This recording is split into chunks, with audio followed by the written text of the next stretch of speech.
Hey folks, welcome back to another physics power up lesson, and we're going to move on and look at sensors. This is building on the previous lesson, potential dividers, so make sure you've done that one so that you understand what we're talking about here. So first of all, what is the prior knowledge? Well, we want you to know about knowledge of LDR and thermistors and be able to explain how LDR and thermistors can be used as light and temperature sensors. So this is the content that we're going to try and revise today.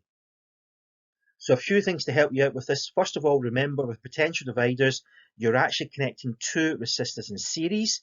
So that means the voltage will split up. So that's the series circuit rules. The supply voltage is equal to the sum of the voltages split up in the circuit.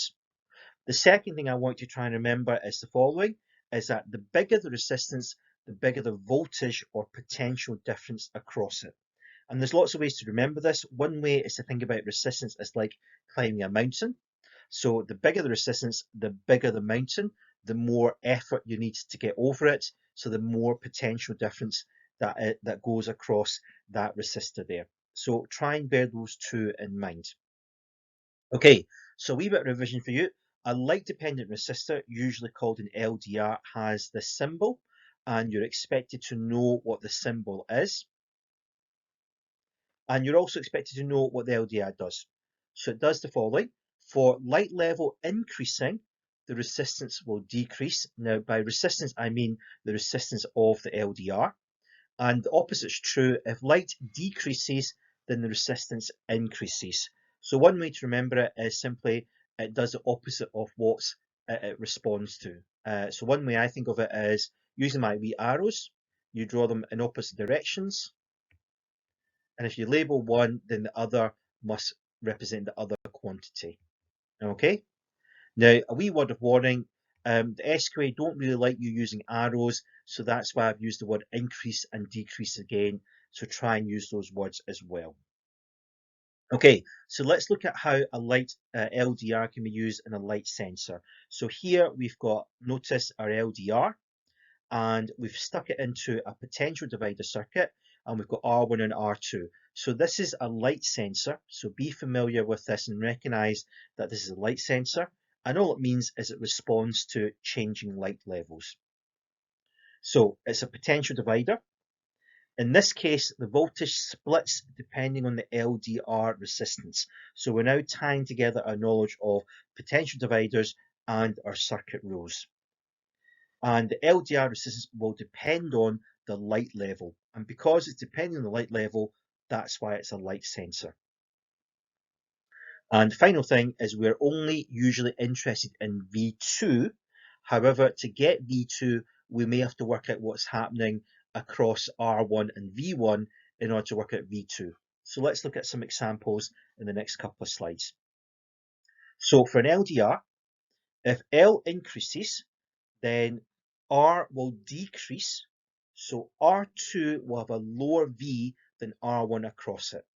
Because what we're assuming is that if the light level gets bigger, then the resistance of the LDR gets less compared to R1. So that's a statement that I want you to remember. The opposite of this is if L decreases, then R will increase. R2 will have a higher V than R1 across it. So again, what we're trying to say here is that if the light gets low, then the resistance of the LDR increases. So R2 will have a higher V across it than R1. So we're always comparing R2 to R1 when the light level changes. And again, remember, we're usually interested in V2. Second example, I would like to try these yourselves. So if L increases, can you tell me what happens to V2? So pause the video and have a wee go of it yourself. Hopefully you've tried it, and here's the answers. Well, if light level increases, R here will decrease. So R2 will have a higher V than R1 across it. So notice how we had to really work out what was happening in R1 before we could say what was happening in R2. So let me take you through that again. If light increases, the resistance of the LDR decreases. So that means R2 will have the higher voltage across it than R1. Okay, try the opposite case. If the light level decreases, what happens? Pause the video and try and work it out. Hopefully you got the following. If light level decreases, then the resistance of the LDR increases, so R2 will have a lower voltage than R1 across it. Make sure you understand this, because if you understand example 1 and 2, you'll understand all the examples we're going to do for the following questions. And again, remember, we're really only interested in V2.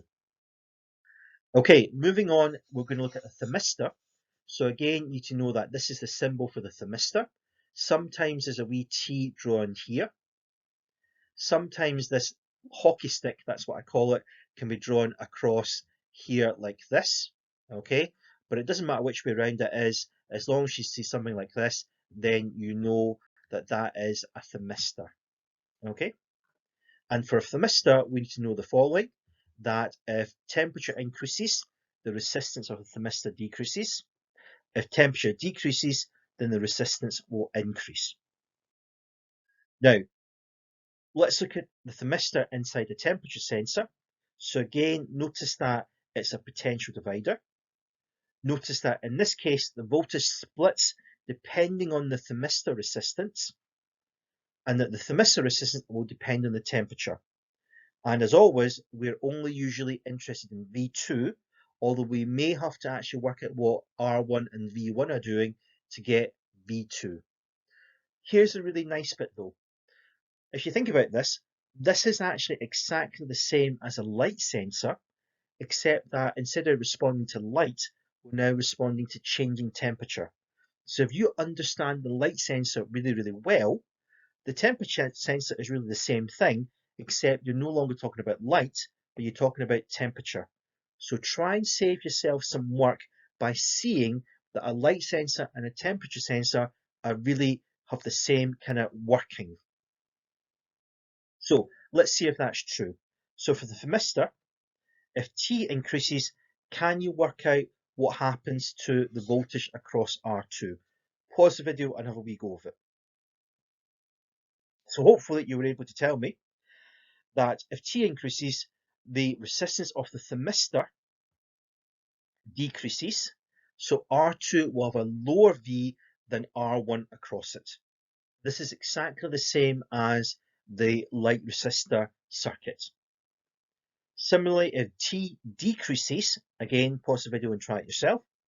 Hopefully you can tell me that if T decreases, then R will increase, i.e. the resistance of the thermistor increases. So R2 will have a higher voltage across it than R1. Again, exactly the same as the light sensor. Final one, example 4. Try this one yourself. T increases, what happens to the voltage across R2? So pause the video. Hopefully you got the following. T increases, then the resistance of the thermistor decreases. So R2 will have a higher voltage than R1 across it. And then finally, T decreases, again, try and work this one out yourself. Hopefully you were able to tell me, as T decreases, R across the R of the thermistor increases. So R2 will have a lower voltage than R1 across it. And again, this is the same as the light sensor example. So in summary, make sure you're able to draw the two circuits for a light sensor and a temperature sensor. Make sure you know how the circuit behaves when the light level increases and decreases, or the temperature increases and decreases, and be familiar with what happens if you swap R1 and R2 around in both cases.